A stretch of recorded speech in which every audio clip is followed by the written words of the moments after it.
Assalamualaikum makon labra mayam pun makon ladi la hai biro.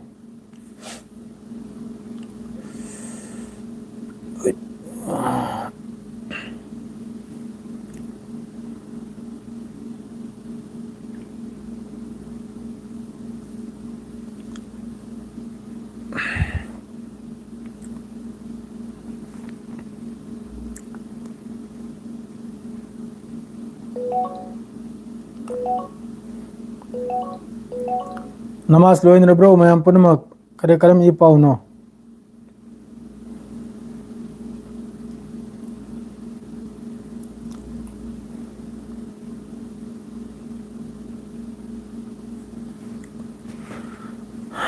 Walaikum assalam.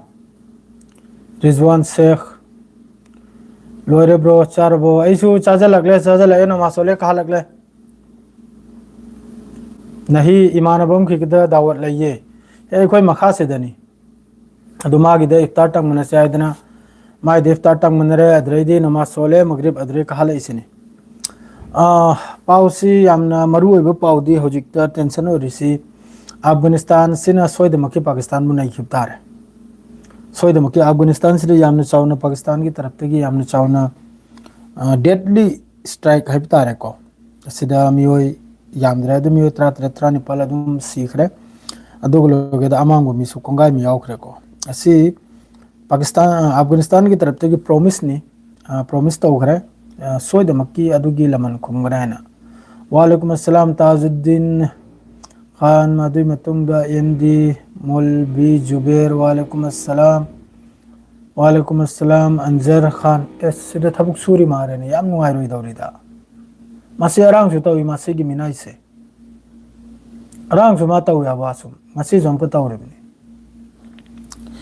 Hojikta Amakka Hai Kani Halim No Khangde Arang Su Halim Masi Minai Misase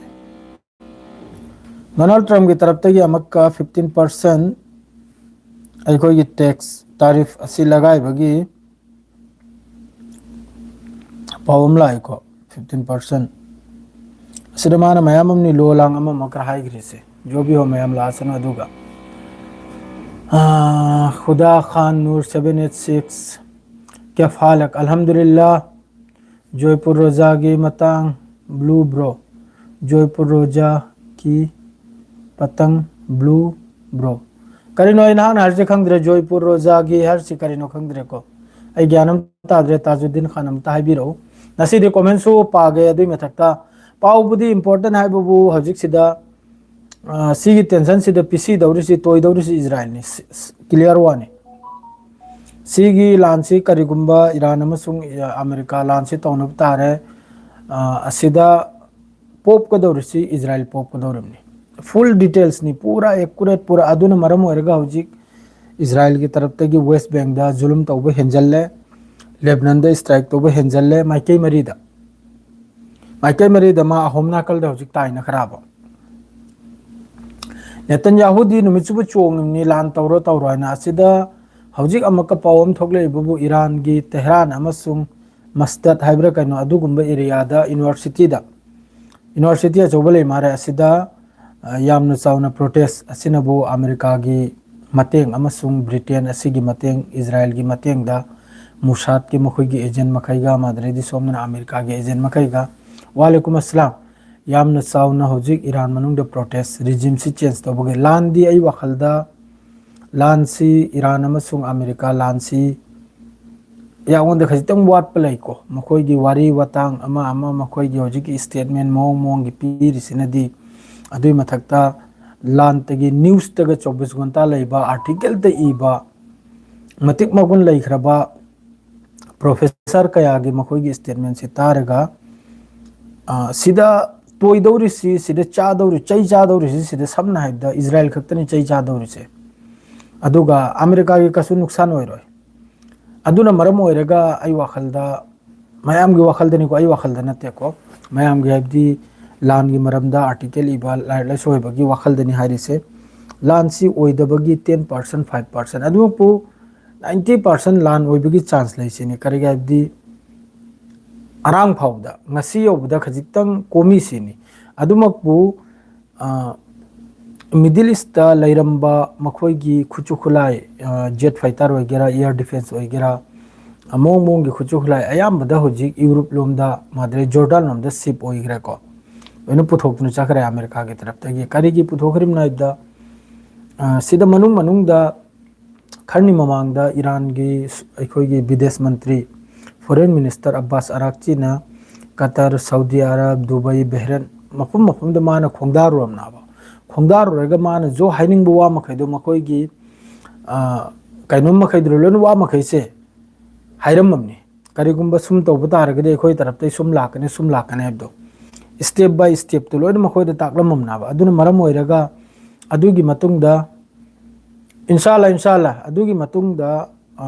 Arab mahigi tarap tagi su statement nam pi khram na ba karigumba Iran की तरफ ते America की base ते attack तौर पर तारगसु अखोई की तरफ ते अदुगी रिप्ले हल्लो याइना अदुगुम वाम लेखरे अदुई मतुंग दा अरब मखैना मक्का कप लेगा अखोई की डोनाल्ड ट्रम्प अमसुंग इजराइल दा हाइरुब वाफम खरला याबने अखोई बुंगाक सेलबु ईरान की कनम से दे गयाना मिसाइल से दे गयाना अदुगुम दुना मरम ओइरेगा हौजिक मिडिल ईस्ट दा जोतो एयर डिफेंस ओइरेगा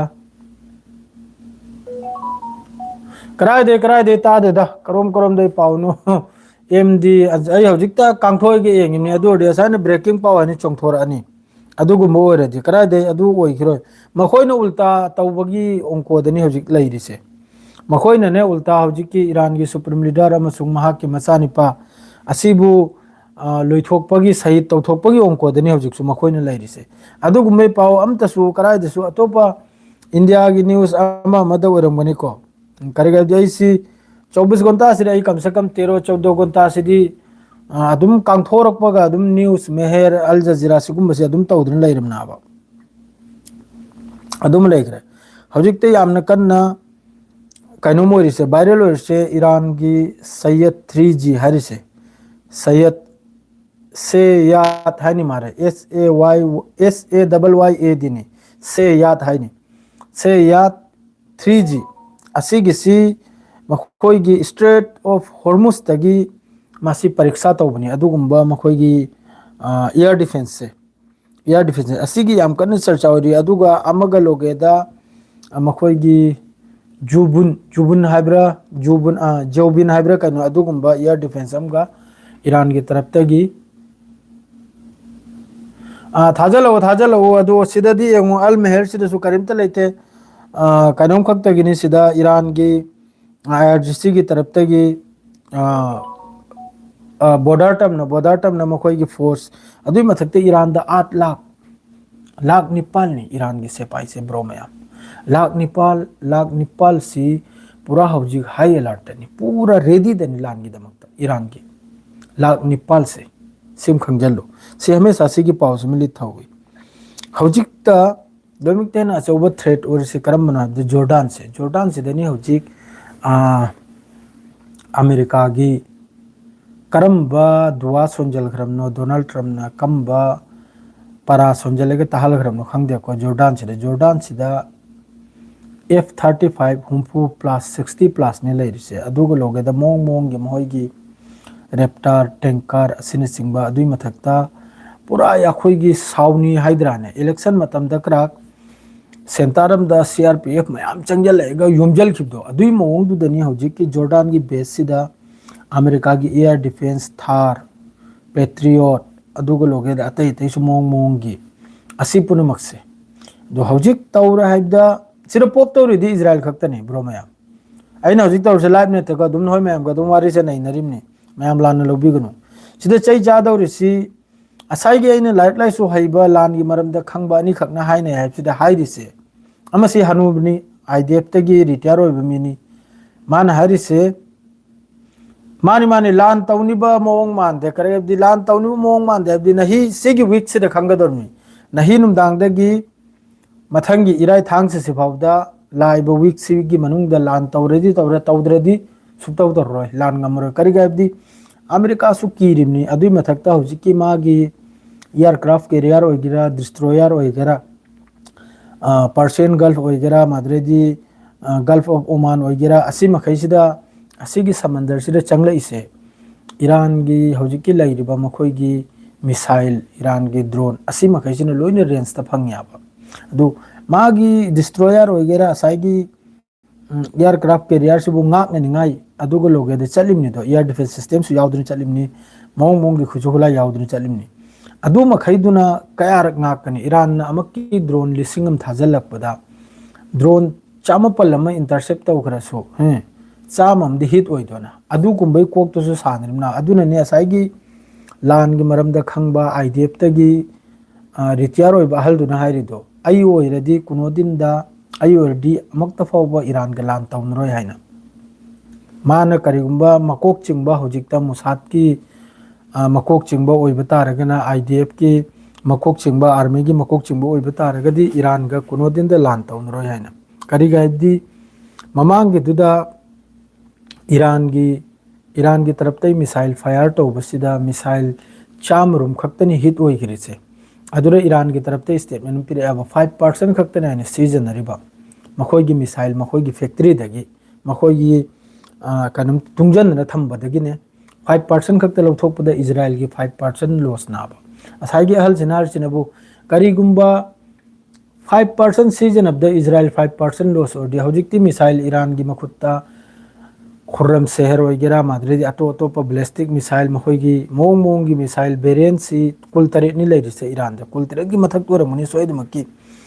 हौजिककी नाकलम दी पूरा मिसाइल की सिटी होइने जमीन मनुंगसिदा मिसाइल की बस्ती होइना थमघरिम नाबा जॉर्डन की सायरके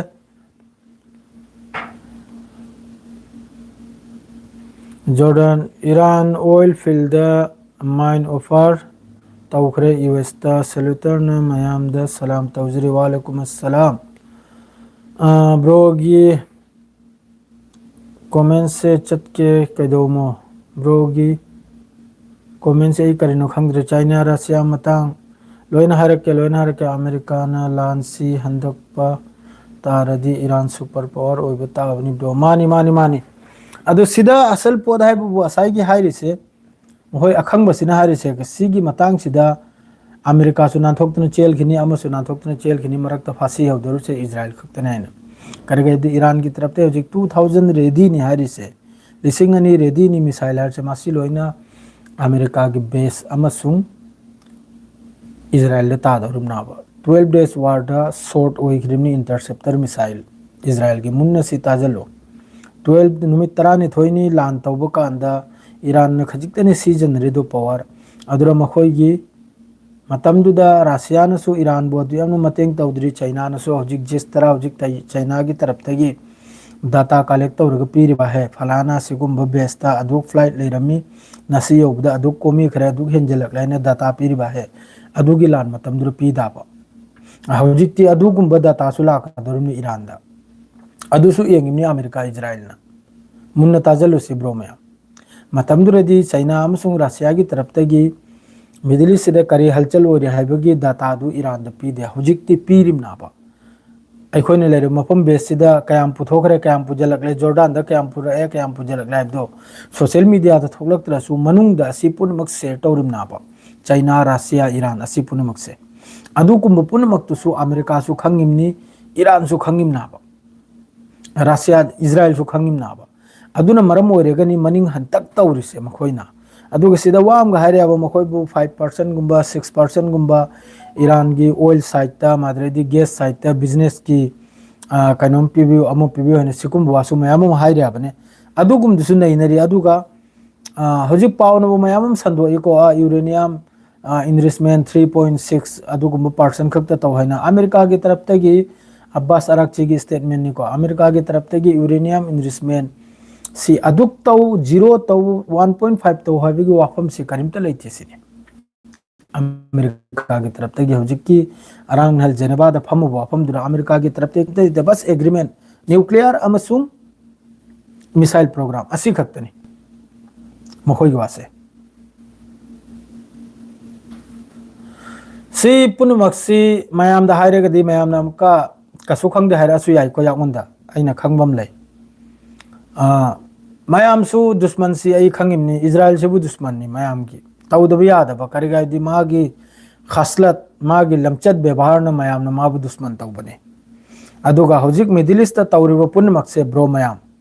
सिदा ईरान की मिसाइल खल्ली बल्ली ईरान की न्यूक्लियर खल्ली बल्ली मवा सुबलो लोदे बस सिदा अमेरिका ना ईरान की मथक तौरिबा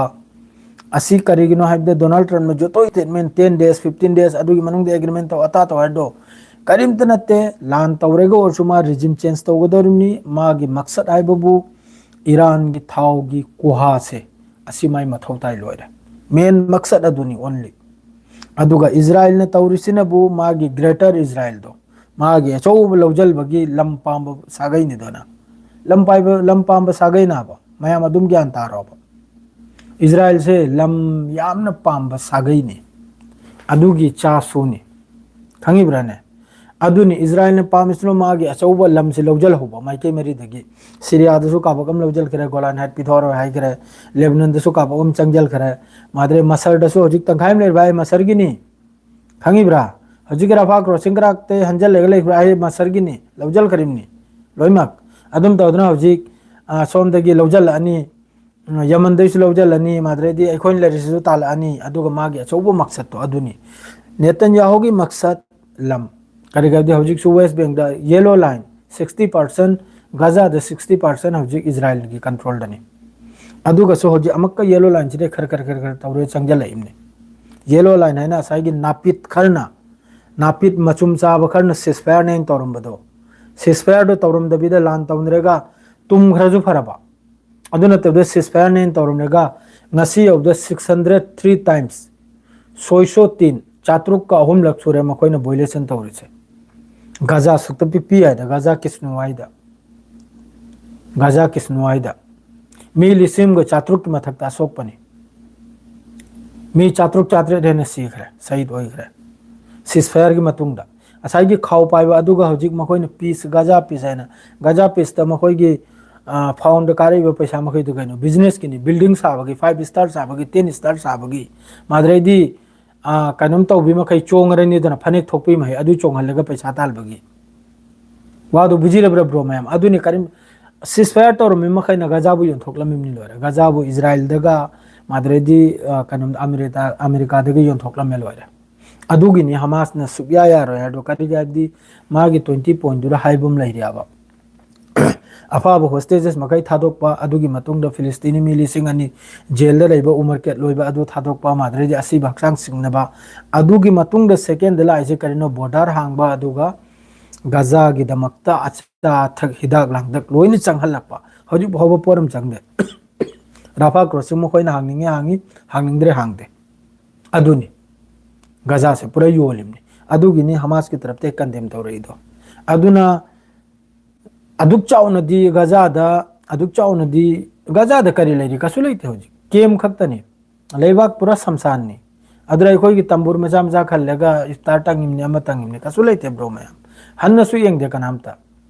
सिगी लेरिबा मखैसे हमेशा मखोई सिगी मथक्तने लानत से अदुम भेजिउ खंगिब्रने मखोई से पूरा गुलाम ने से सेंगन ताकलमने करेदे हाइकुंबा मचाम की सॉल्यूशन म पूरा पंगमदबा अखोई की इस्लामिक कंट्री नाइन लेरि मखैसे लोइना अमेरिका की लोइना सगुम साव गांगतनी साफवानी सिदा लेबगिने सऊदी अरब त लेबगी खुदा फजनार ने येंगो सऊदी अरब त लेबगिने ngang natra dine ayuktagi chaibesine ne makoi bune mama mapa mapu chingkhalega ayukte chaibesine ne lawram phau chaiba ngamgani makoi gi kanum makhaise makoi na hujik chatli blam chat makhaise seng na da du sida leibene ne phattabu wa ngang ba yade natra di makoi gi babhar makoi gi lamchat hujik ki tawriba phebam makhaise adui mathakta hujik ki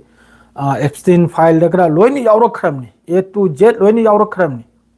khangi brane सिन हजिकी अरांग हलदगी viral होरे इबो मखोई file अचौबदुरा अखोइन लेरिसि गुसु यावरे माद्रा अहोमदे यामना कन्न हजु पैसा building अवांग अवांग सारिबा है आहाइगी निंगथौ गुसु यावरे लोइमक्की यावरमनि मखोई महिजि ममिंग ए to Z lion यावरमनि अदु सिदा लेबनिना करिम तो उपाय लेते बस सिदा दिन अमसुंग सिया ओइ बतारगसु सिया धर्म चतप तारगसु सिया द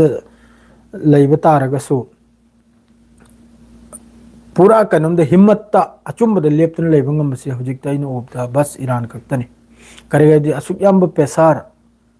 असुक याम पेसार जो अदुई मथक चाही निफु यांखैदगी मागी मथक्ता नमजन न थम रखरबा तारीफ कया टैक्स कया सैंक्शन कया पोरम योरहल किद्रबा ईरान की करेंसी दा अमक अटैक ईरान की ऑयल दा अमक अटैक रिजिम दा अमक अटैक अदुगुंबा कनम तौनब कया दुसु थेंगनरेगा मसागी प्रोडक्ट मसागी मिसाइल मसागी ड्रोन सेम लेगा मसागी ड्रोन मसागी मिसाइल एमु आईगी देश का प्रमाण तौनगनु को आई देश का प्रमाण तो बियारो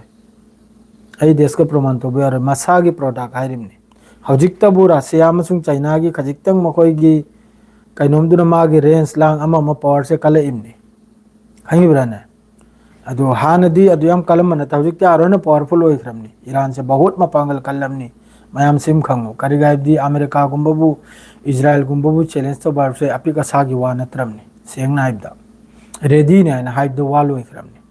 अदुदा अमेरिका अमसुंग इजराइल की तरफतगी लान तौबंगम किद्रिमनी ईरान की मथक्ता स्ट्राइक तौबंगम किद्रिमनी अदो डेगो मंगोंद पावर दु लेबदुना करिगाइबदी खंगी अमेरिका सो आइना खिनीसी खोई महूम से लुंगलंग जलरदी सोदम के पाइथोरेगा आई इचाद चिकन है माई मचानाब इजराइल है मान पोक बनाब मान सेम बनाब अदुगुम फिफम दुलैयाब अदुनी ब्रो मैम पूरा हाई टेंशन दनी ईरान सु इराक सु लोइमक्सु अदुगा सोमदना होजे मक्का पाकिस्तान का अफगानिस्तान का करी ओरपना अदुसि यंग बताय सोदम कि अफगानिस्तान की तरफ तगी वासक्तन प्रॉमिस तौदना आइ करे लमन खुंगना आइना अदुगा लेबनान दसु हिजबुल्लाह की कमांडो मादर मकोक चिंगनबा मी निपाल ने शहीद होइग्रि अशोक पसु मयाममनि तो हजी इजराइल की तरफ ते माइकी मेरी दनि लामी से नाकलम न नक्तरा नाकलम अदुगा कुनो दिनदा ईरान की मथक्ता आई वाखलदा अदुक चाउना तौरे यामना चाउना इतेक तौखिनी को ईरान की मथक्ता अदुगा पिकना पिकना तौरदि मखोई की अलालबनि अमेरिका अमसुंग इजराइल की अलालबो इदोरमनि अदुई मतुंगदा ईरान हलकदरसि मेन मकसद हाइबु सिदा अतई मखैजन सपोर्ट तौद्रसु वाम ngang मनुंग सिदा मखोजु हाइबम ले अचाकमदि लैरिमनाबा अरब मखैसि अचाकपमदि लैयाबा थमोइदा मचिंदा ता हाइदोक पंगमद्रिमनाबा अचाकपमदि हौजिकि फिलिस्तीन द तौरिसे सिदा खंगदेको अतई अतई महेसिगी फाइल लांग लैरमदना मखोइसु वांग ngang नंगना करिगुंबा अखोई अगेंस्ट nganglak तारदि नंगिसु फाइल लै अदुगुमदु कना जिस तरह हौजिकि अखोई तारीफ ता 25 तगी 18% पुरकपदा माला हुखिबदो थुनले याखिबदो अदुई मथक्ता हौजिकि अखोई इंडिया की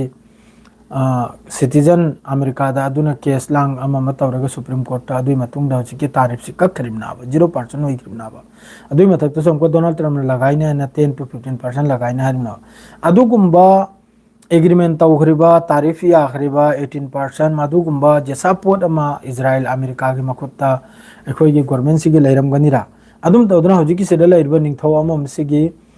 लैरमगनिरा अदुना मरम ओइरगा मखोइसि डोनाल्ड ट्रम्प की अगेंस्ट सुंगांग मंगमदबा नेतन्याहु की अगेंस्ट सुंगांग मंगमदबा अदुम को पब्लिक महिसिगी सिना सिददि मचेदम दता ओइरसु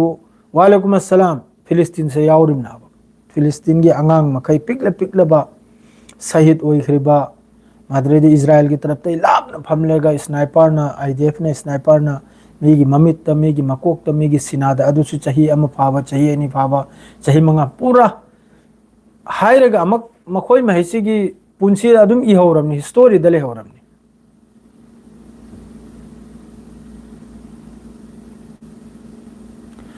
करिगुंबा जॉर्डन से चुमी जॉर्डन से सिगी मतंग से मैप तगी मांगखिबगी चांस लैको करिगुंबा लान से तौरदी ईरान की तरफ ते हैजल गदौरिसी जॉर्डन की बेस सिदनी जॉर्डन की बेस ते हिंदोपन जॉर्डन दसो हैजल गदौरमनी पूरा रेडी नि ब्रो मैम लान की दमकता बस हौरक पतनी ईरान गायरिसे अदु लान से तौद्रिमा खैदि फै आई वखलदा तौब तारगदी मयामना खलम बयाय को अखोइन जो खल्ली आईगी एंगबिरि बेसनाव मखैनसु खलम बयाय को ईरान के नुकसान होय रोयायना याम साथीना ओइदरुमनी याम साथीना पब्लिक शहीद ओइदरुमनी ब्रो मैम यामना साथीना शहीद ओइगदरुमनी अदुई मथक्ता लैरिबा मागा थंगनरिबा अखोइगी इस्लामिक कंट्री मखैसिना फजना मतेंग तौबीदना माद्रेदी रेस्क्यू तौबीदरा अशोक अनादु तौबीदना तौदि फैदो तौरोय अदुई मतमदरा ब्रो मैम अदुना ईरान सु यामना येंगना फूक फूक के कदम रखी भाई मासु रखीरिम यामना येंगना करेदी मासु खंगे माय मतुंगदा लेप लेबदा रशिया चाइना अदुगा रशिया चाइना गिदि ईरान थवाइने करे ईरान की थवाई थोकिबदा रसिया चाइना गिसु मिडिल ईस्ट की सफरा साफ ओइखरे